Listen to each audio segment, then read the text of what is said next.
McDonald's. You're watching News 10 ABC at 10 on Fox 23.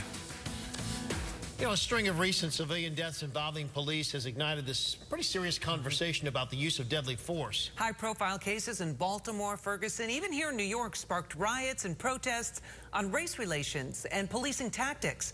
But the decision to use a gun by an officer can turn deadly and complicated very quickly. Tonight, News 10 ABC's Trishna Begum takes us inside the use of this force training for the officers right here in Albany. Trishna. Well, John, I was given a 40-minute crash course on how to safely handle a firearm. And then they suited me up in a bulletproof vest and had me wear this protective helmet around my head to protect it from the simunition rounds that we were using in training. Those can really hurt.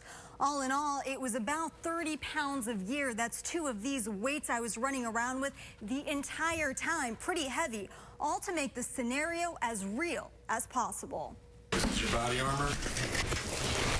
It's a scenario most officers will come across. What our simulation is going to be here is one that Deputy Michael Lombardi, a senior trainer with the Albany County Sheriff's Office, decided to put me through. Reports of shots fired, 3rd floor. All to show how Albany's newest recruits train. Now we're going to run. Let's go.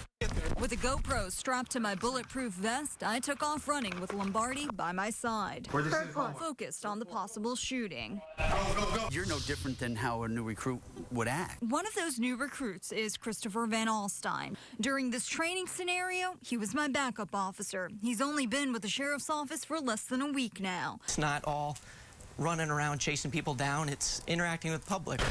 Something that I found difficult after running up the stairs with about 30 pounds of gear.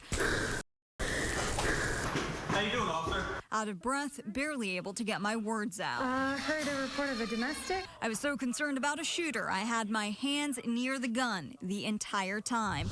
You yourself ran, 50, 60 yards and missed the first person because you were starting to get that tunnel vision. With our adrenaline pumping, we walked toward the apartment where people are yelling loudly. The biggest challenge, obviously, is what level of force you have to use. Here, the officers played the parts of civilians. What they teach us through our training is called tactical breathing. It's basically slowing down your breath in through your nose, out through your mouth, 4 seconds.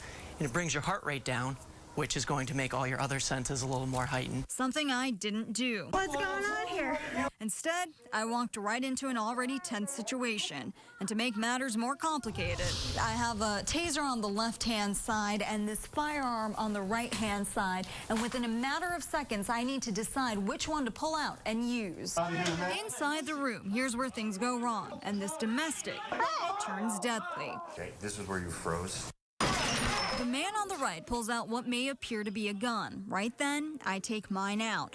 But look closer. What he just pulled out is a cell phone.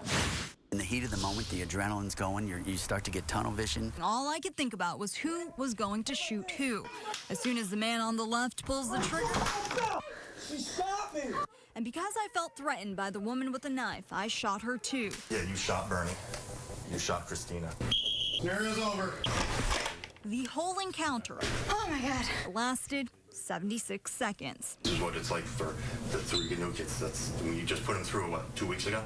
During a debriefing, which all the new recruits go through, we walk through everything I did wrong. I was there to shadow you. I was your backup. Big thing is talking and slowing things down. Your mind's going every which way.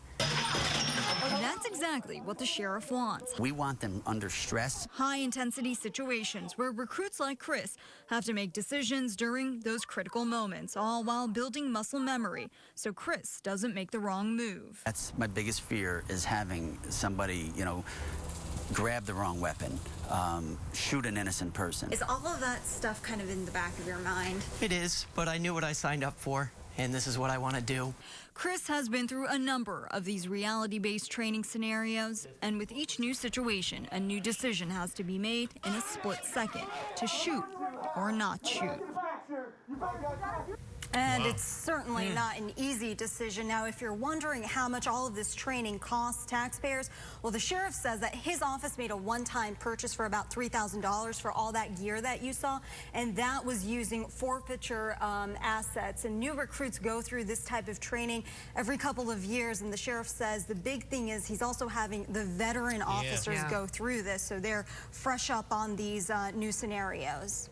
Because you could go how long just having regular interactions until you are in that kind of a tense scenario. It makes me understand more, Trishna, and I don't know if they get into this, how an officer in a situation like that would cuff somebody quickly or put somebody down on the floor and get them under control before it gets to that level, before something comes, you know, because people don't understand that sometimes. There are so many factors, and when your heart is racing like that, you know, and these officers, obviously, they're trained for months and months and months how to handle these types of situations, but they know how to deal with this. Wow. All right, thank you so much for giving us a fascinating look behind the scenes there, Trishna.